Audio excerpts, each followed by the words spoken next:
Yo, are you one of those people who like scrolling through real estate listings, maybe watching shows where people find their dream homes? Have you ever thought about turning that into a job? Nah, for real, like seriously getting paid for your passion. Well, as a real estate broker, you can have a flexible work schedule. That means you can make money on the real estate stuff, but then use your scrolling time for other things you love. And if you're like, Jacoby, that sounds cool and all, but where do I even start? I got you. Learn how you can get started this summer by visiting realtorsrealestateschool.com/begin.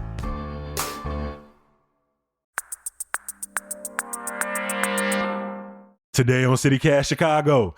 Earlier this month, President Biden signed a now controversial executive order that aims to reduce the number of people crossing the U.S. Mexico border.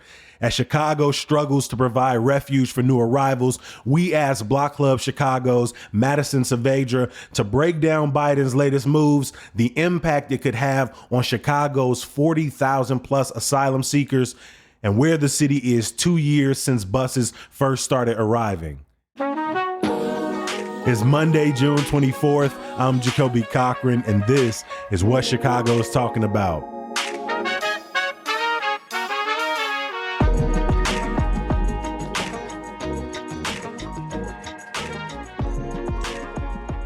Block Club Chicago, Madison Savedra has been covering asylum seekers in the city. Madison, welcome back to CityCast. Thanks for having me. Happy to be here. First, can you just explain what does President Biden's proclamation do specifically? It is sharply limiting border crossings by would-be asylum seekers. So essentially that means that folks who want to cross into the United States, but they don't have an appointment at a legal point of entry, they basically will be turned away. And it also allows the federal government to quickly deport anyone who does cross in illegally. The main takeaway from this is that it is sharply curbing the ability for people to seek asylum, which is a long-standing, internationally recognized policy that you are allowed to ask for asylum in countries like the United States. But this is trying to curtail that based on a certain number of border crossings. So essentially that would go into place when the number of border crossings hit daily border crossings hit 2,500 or more. And essentially that's been the level that the United States has been seeing for quite a while. Yeah, the last time it was under that was January 2021. Exactly. So a very long time. And under these rules, they wouldn't necessarily go away until those unlawful border crossing numbers dipped fewer than 1,500. So again, something we haven't seen as a country in a really long time. I mean, how many people do we have a sense that this could affect? And also, is this something that is going to impact people retroactively? Like of the 40,000 asylum seekers here, does that impact people who may have crossed illegally who are already in cities like Chicago? It doesn't affect people already in Chicago. This is not retroactive. I spoke with somebody from the National Immigrant Justice Center to better understand what this would mean for people in Chicago. And so, no, it's not retroactive. And to your first part of your question, how many people will this affect? I don't really have a number. I think it's safe to say anyone trying to cross the border is going to be impacted by this in some way, shape, or form, whether that means it's because they are immediately turned away at the border, maybe it deters them from crossing in the first place, or they are, they go through another pathway that's available to them, though those are few and far between. Like we said earlier, we've had nearly 40,000 plus individuals arrive to Chicago via being sent here from Texas by bus and plane. You know, how do these measures impact not only the people who are already in Chicago, but the thousands more who might be expected this year? Well, families who are already in Chicago could certainly see the impact of this. There are likely families who were separated on their journey north, and maybe some folks are already here in Chicago and the rest are still on their way, either because they got separated or, sometimes some people come first to get established and then the rest of the family comes later. In both those circumstances, the people coming later could very likely now get stuck at the border because of these rules. And if these people do attempt to cross the border and then they are deported, being deported has some consequences. Anyone could be slapped with a 5-year bar on trying to enter the United States again, or could possibly be prosecuted. It's also being speculated that Chicago could see fewer migrants arriving in the first place because they're now barred from entering the United States through pathways that were previously available, including seeking asylum. A lot of the folks that are here are going through this very complicated process of seeking asylum. So just that option being taken off the table, that could be one big implication for the city of Chicago. How have local officials responded to the president's actions? So many, especially the mayor, have been calling for the federal government to provide more resources, to provide more action on immigration. And here is this policy, again, to mix reviews. How are folks, whether it's the mayor or other city council members, responding? So interestingly enough, when these measures were first announced, our mayor, Brandon Johnson, put out a statement, and he didn't necessarily outright praise or criticize the order. In his statement, he called on Congress to pass, quote, permanent solutions for dreamers, spouses of American citizens, and long-term workers. So basically reiterated these claims that he and other Chicago officials have been saying for almost 2 years now, that the federal government needs to make holistic changes to immigration reform. But he did not outright condemn it. And, when my colleague and I were working on the story, Johnson's administration didn't make any city officials available for an interview to ask any further questions. And then other city leaders were also kind of split on this. So Alderman Andre Vasquez of the 40th Ward, who chairs the City Council's Immigration Committee, he did outright blast these rules and called it, quote, a cynical election year move. But on the other hand, we had Alderman Gilbert Villegas of the 36th Ward said that this could positively impact the situation on Chicago. So, a little bit more of a tempered response.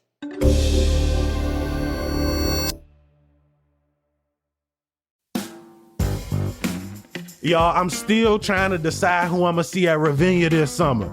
In case y'all don't know, let me put you on. Ravinia is North America's longest running outdoor music festival, and they offer over 100 concerts from June to September. And seriously, there is something for everybody. What you like?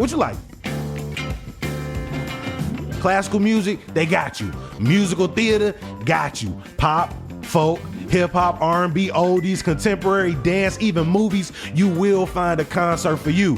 Me personally, I'm down to 2 choices and I need y'all help. It's either gonna be The Roots on Saturday, August 24th or TLC and Shaggy on Saturday, August 31st. You know what, I'm probably gonna see both. Any excuse to pack myself a little picnic and enjoy Ravinia's lawn. I can even ride the Metro up there for free with my ticket. So pick your show and buy your tickets now, only at ravinia.org.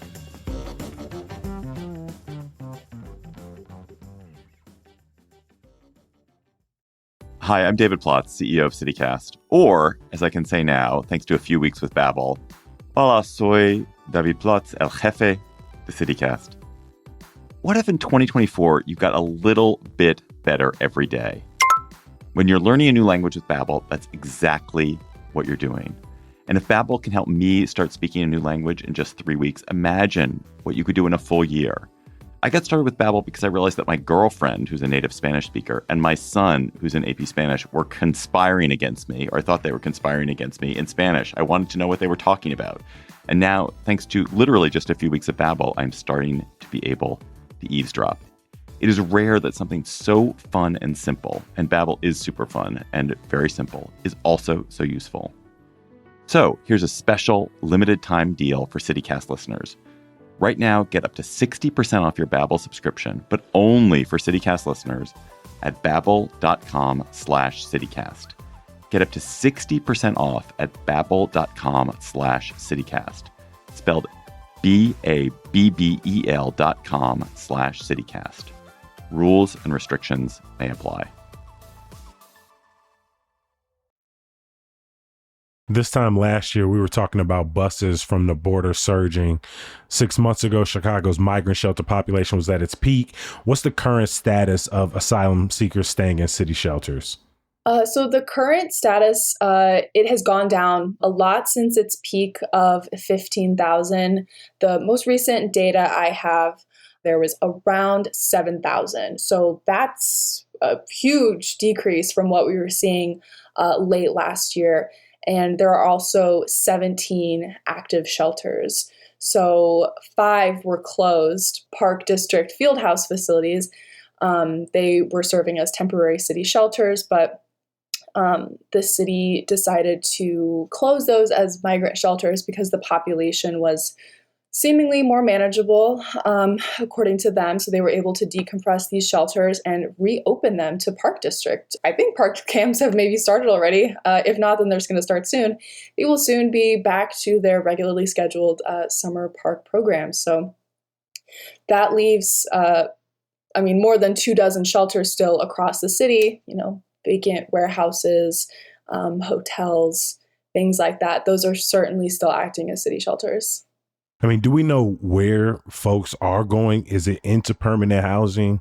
That's the hope. So there was this state-funded rental assistance program that was really hailed as a critical source of funding to get asylum seekers from shelters into their own permanent housing. However, that also came with some pitfalls, the biggest being that it was only 6 months of rental assistance, and eventually it was then cut to only 3 months of rental assistance. And so the biggest critique that migrants themselves, volunteers working closely with them, and Chicago officials, their biggest critique is that how can the city expect people to be able to pay their own rent when they don't even have a means to work legally? So lots of folks are still stuck in this backlog of having a work permit issued. It's a process that can take months, and also some people, they might not even be eligible for it. So then even the ones that are, getting a job in the best of times can be really difficult. And a lot of these jobs that people are finding might not necessarily pay well. They might still have children that they have to take care of. So there is this, great opportunity for them to get rental assistance. But when that's over, if they aren't able to make the rent on their own, then they essentially go back to square one, which is trying to get a spot in a city-run shelter. Is that rental assistance program still running? And if not, are there any new efforts besides that program? I believe the rental assistance program it's probably shutting down sometime soon. There was a deadline of November, mid-November. If you arrived after that, you weren't eligible for the rental assistance. So I imagine that most people who arrived mid-November, they've probably either already gotten their rental assistance or they're living with their rental assistance, or maybe it's going to run out soon, seeing that it's now June. As far as renewed efforts, this is a program that takes a lot of money. And like I mentioned, it was funded by the state. I haven't heard any news of new monies being directed to a similar program. I'm sure that's something that a lot of people would like to see, but I don't think there's been any movement on it yet. According to a report from WBEZ, the city's homeless population grew threefold on one given night in January. And that's before shelter deadlines start picking up, shelter closures started picking up. Because if on one hand, the story is, hey, the population of people arriving is going down, the number of people in shelters is going down, the people at police stations and the airport is almost zero. But on the other hand, the homelessness population is triple. And that was 6 months ago. The numbers of right now, we won't know for some time. Do we have a sense of how the city is shifting those priorities?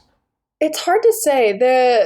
Throughout covering this crisis over the past 2 years, it's been hard to get certain, direct, clear-cut answers and plans from the city of Chicago.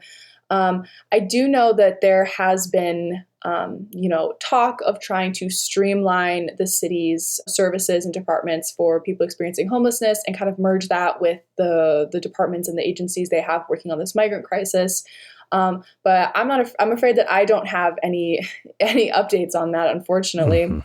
However, it's not particularly surprising that these issues are, intersected, especially as migrants are being evicted from shelters and they might not necessarily have housing lined up. If they don't go back to a city-run shelter where, they might be waiting a while for space, that really does leave, the streets of Chicago as their next best option. Yeah. I mean, Madison, we've been covering this for nearly 2 years. And for much of the time, it's really been on the top of people's minds. You were seeing headlines almost every single day. But in some ways, that seems to have slowed down. Why do you think that is?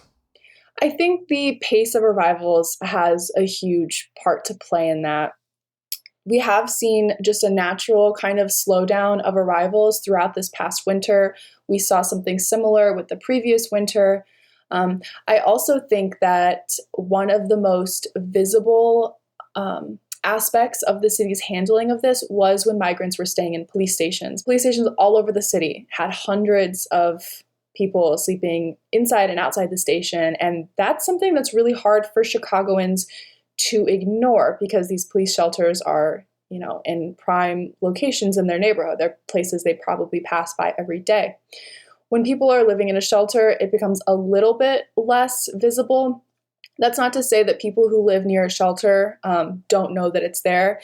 And certainly city council aldermen some have tried to be really transparent with their constituents as to where a shelter is opening, what the situation is. But all that said, there has been a lot of speculation that the surge could come again this summer because of the Democratic National Convention.